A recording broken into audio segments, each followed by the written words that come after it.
আসসালামু আলাইকুম guys, hello, কি অবস্থা সবার, কেমন আছেন?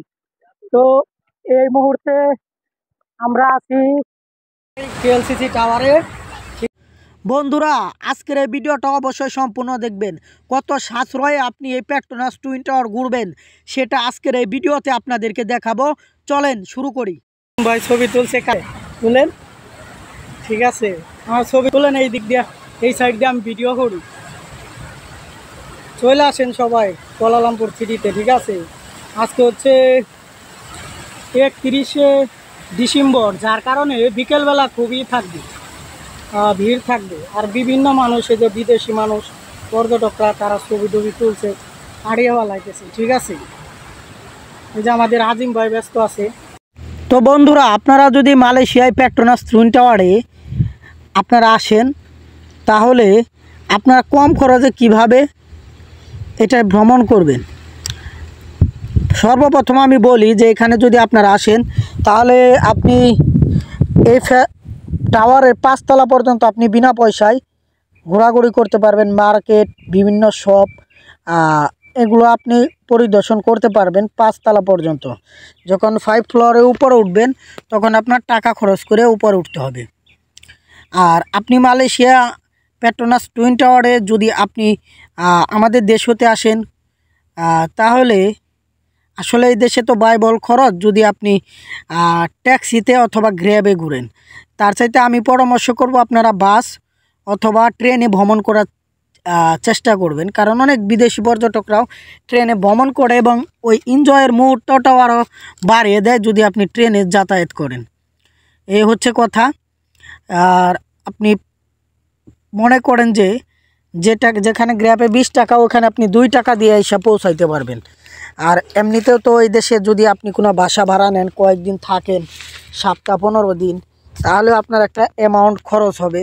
তো ওইদিকে আমি অ্যাডভাইস করব যে আপনারা চেষ্টা করবেন, বিশেষ করে যে পাঁচআরচিনি সহ বিভিন্ন জায়গা আছে যেখানে অল্প খরচে রুম পাওয়া যায়, হোটেল পাওয়া যায়, সে সমস্ত হোটেলে উঠবেন। এবং পাশাপাশি যেই জায়গা হতে আপনি বাস, ট্রেন এগুলা হাতের নাগালে পাবেন, ওই সমস্ত জায়গা হতে আপনি চেষ্টা করবেন যে আপনার রুমটা নেওয়ার জন্য।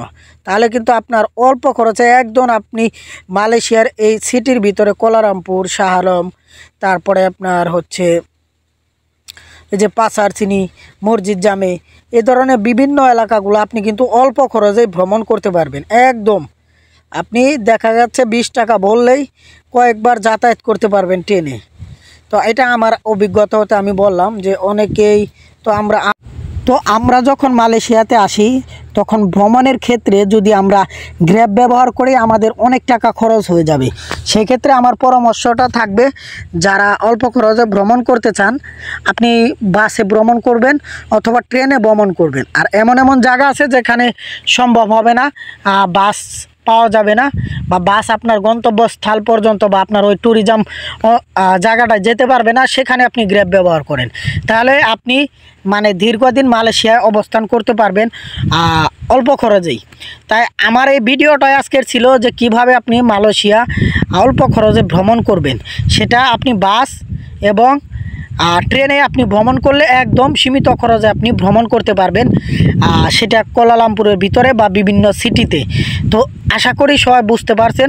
তো যারাই আসবেন বাংলাদেশ হতে, আর চেষ্টা করবেন বাংলাদেশি ভাইদের অ্যাভেলেবেল পাবেন, জিজ্ঞেস করবেন কোত্থেকে কই যাবেন, কীভাবে গেলে সুবিধা হবে। তাহলে আপনি অল্প খরচে এবং খুবই সহজভাবে এক জায়গা হতে আরেক জায়গায় যেতে পারবেন। মানে আপনি যদি জিজ্ঞেস করেন, আপনার কাছে অনেকটা ইজি মনে হবে। যদিও আপনি অনেক বুঝেন বা ট্রাভেল করেন, কিন্তু যদি বাংলাদেশি ভাইদের পান, তাদেরকে জিজ্ঞেস করবেন, আপনি দেখবেন যে আপনার ভ্রমণের ক্ষেত্রে অনেকটা হেল্পফুল হবে। তো আশা করি আজকের ভিডিওটা আপনারা বুঝতে পারছেন যে কিভাবে আপনি মালয়েশিয়া এসে দীর্ঘদিন যদি ভ্রমণের উদ্দেশ্যে আসেন, অল্প খরচে আপনি আপনার ট্যুরটা শেষ করতে পারবেন। তো আশা করি এটা আপনাদের সবার জন্যই ভালো হবে ভিডিওটা। তো সবাই ভালো থাকবেন, দোয়া করবেন। নতুন নতুন ভিডিও নিয়ে আপনাদের সামনে হাজির হব, ট্যুরিজম ভিডিও নিয়ে।